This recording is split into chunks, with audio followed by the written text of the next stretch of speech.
Question है show that the triangles whose vertices are z1 z2 z3 and z1 dash z2 dash z3 dash are directly similar. मतलब हमसे कहा गया आप लोगों को दो ट्राइंगल लेने हैं, उनके एफिक्स हमें दिए हुए हैं वर्टिसेस के z1 z2 z3 and z1 dash z2 dash and z3 dash, और अगर वो दोनों सिमिलर हैं तो आप लोगों को ये कंडीशन प्रूफ करनी है। तो सबसे पहले एक काम करते हैं, दो ट्राइंगल कंसीडर करते हैं।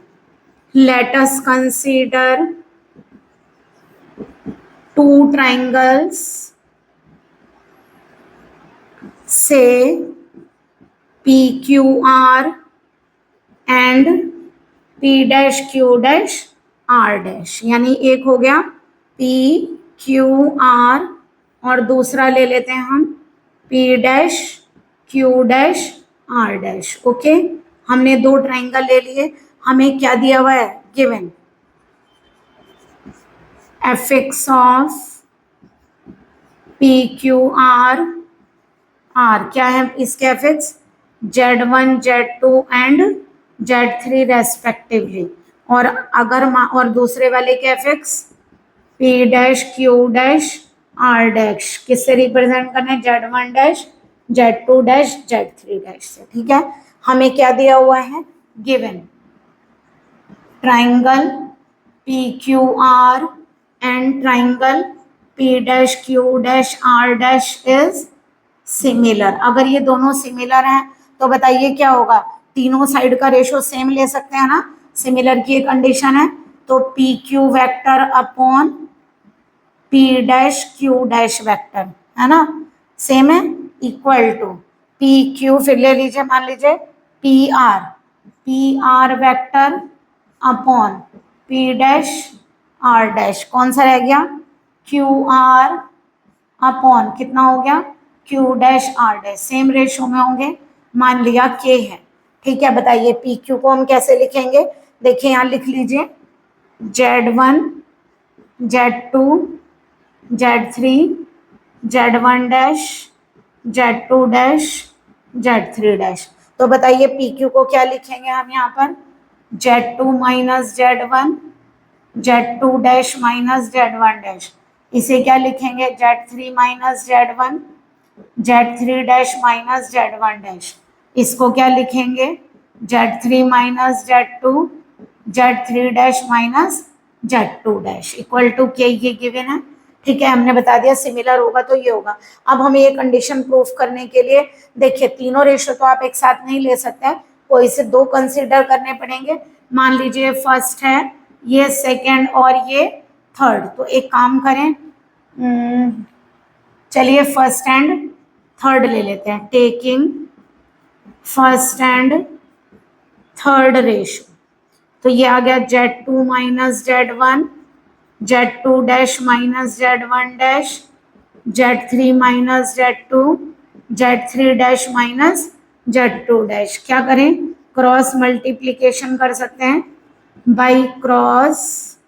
मल्टीप्लीकेशन। बताइए क्या आएगा, ये आएगा z2 माइनस z1 की क्रॉस होगी z3 dash minus z2 dash से, और z3 माइनस z2 की क्रॉस होगी z2 dash minus z1 dash से। चलिए सॉल्व करके देखते हैं। ठीक है, पहले आप इतना कर लीजिए, इतना तो क्लियर हो गया होगा, फिर दोबारा समझ लीजिए। दो ट्राइंगल हैं, तीनों वर्टिसेस दी हुई हैं, उनके एफिक्स दिए हुए हैं। हमसे कहा अगर तीनों ट्राइंगल सिमिलर हैं तो हम क्या करेंगे, तीनों की जो साइड्स हैं उनका रेशो सेम ले लेंगे। तो सिमिलर की कंडीशन होती है, आप लोग 9th-10th में पढ़कर आए हैं। ठीक है, वो कंडीशन लेने के बाद हमारे पास 3 रेशो आए थे, हमने उनमें से फर्स्ट एंड थर्ड रेशो को कंसीडर किया, क्रॉस मल्टीप्लाई किया, बट हमें कंडीशन ये वाली लानी है। चलिए देखते हैं कैसे आती है। देखिए हमें ये वाली कंडीशन लानी है, तो इस कंडीशन को लाने के लिए वैसे आप लोगों ने एक चीज पढ़ी होगी, determinant of A equal to determinant of A transpose, यानी कि आप इसी को कैसे लिख सकते हैं, रो को कॉलम, अगर कॉलम को रो बनाएं तो यही चीज आप लोगों की इस तरह हो जाएगी, क्योंकि आप लोगों का जो एक्सपेंशन है वो हम इस तरीके से देख लेते हैं, है ना, क्योंकि ऐसे देखेंगे तो कहीं z1 में कहीं z1 डैश, अब z1 z2 z3 के कोरस्पॉन्डिंग हम यहाँ से ले सकते हैं। तो बताइए यहाँ से अगर हम मल्टीप्लीकेशन करें तो z2 के साथ क्या आ रहा है z3 dash minus z2 dash, z1 के साथ क्या आ रहा है Z three dash minus Z two dash, Z three के साथ क्या आएगा Z two dash minus Z one dash यहाँ पर ना, और जेड टू के साथ क्या आएगा Z two dash minus Z one dash ये आएगा। ठीक है, तो यहाँ से एक काम करिए, पहले जेड टू वाली वैल्यू इस साइड लाइए, तो बताइए देखिए जेड टू इधर आके क्या हो जाएगा प्लस में, यहीं पर कंबाइन कर ले, कॉमन आ रहा है जेड टू इधर आके प्लस में, देखिए ऐसे इस लाइन को ऐसे लिख सकते हो माइनस और प्लस इक्वल टू जीरो लिख सकते हैं ना। तो यानी कितना आ गया Z three dash minus Z two dash plus Z two dash minus Z one dash, Z two आ गया, फिर उसके बाद माइनस का Z one Z three dash minus का जेड टू डैश प्लस, अगर यहाँ से मैं इसको जेड थ्री कर दूं और माइनस कॉमन ले लूं तो यह आएगा जेड वन डैश माइनस का Z two dash equal to zero. यहाँ से जेड टू डैश से जेड टू डैश कैंसिल, तो जेड टू के साथ आ रहा है Z three dash minus Z one dash Z one Z three dash minus Z two dash. अगर आप इसे सही करना चाहें ठीक है तो माइनस कॉमन ले लें, माइनस माइनस यहाँ प्लस हो गया, तो ये बन जाएगा आपका Z two dash minus Z three dash. Correct, देखिए जरा यहाँ से अगर मैं जेड वन को पहले लिखूं तो ये आ गया Z two dash minus Z three dash plus कितना आ गया जेड टू, यहाँ से कितना आएगा जेड थ्री डैश माइनस का जेड वन डैश, फिर लिखिए जेड थ्री,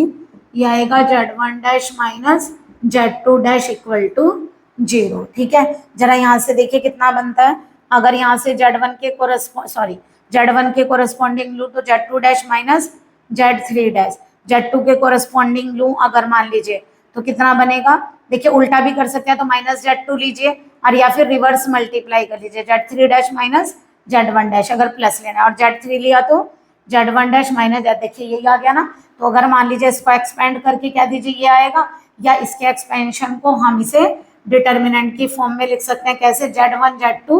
जेड थ्री लिख दिया। अब जरा देखिए अगर करना चाहते हैं जेड वन के रेस्पेक्ट में क्या है Z two dash minus Z three dash, तो जेड टू डैश और जेड थ्री डैश, तो यहाँ वन वन होगा, तो सीधी सी बात है यहाँ जेड वन डैश और वन होगा, ये आ गया। और क्योंकि हमें क्या पता है ए का डिटर्मिनेंट का वैल्यू ए ट्रांसपोज के डिटर्मिनेंट के इक्वल होती है, तो हम इसमें इस रो को कॉलम में ट्रांसफर कर सकते हैं, Z one dash Z two dash Z three dash one one one equal to zero which is required condition. देखिए यही हमें दिखाना था। ठीक है, क्लियर हो गया आप लोगों को कि अगर दो ट्राइंगल आप लोगों के इस तरह सिमिलर दिए हुए हैं तो ये कंडीशन प्रूफ होती है। तो आप लोग इसको शॉर्ट में भी याद रखिए, क्योंकि एलटी के एग्जाम में या सीएसआई या नेट के एग्जाम में डायरेक्ट दे देंगे ये दो ट्राइंगल है उनकी वर्टिसेस ये हैं, और अगर ये सिमिलर है तो देखिए सीधी सी बात है पहली वर्टेज से दूसरी vertex one one one equal to zero. Okay, तो ये आप लोगों को थोड़ा सा एमसीक्यू के टाइप से भी ध्यान रखना चाहिए।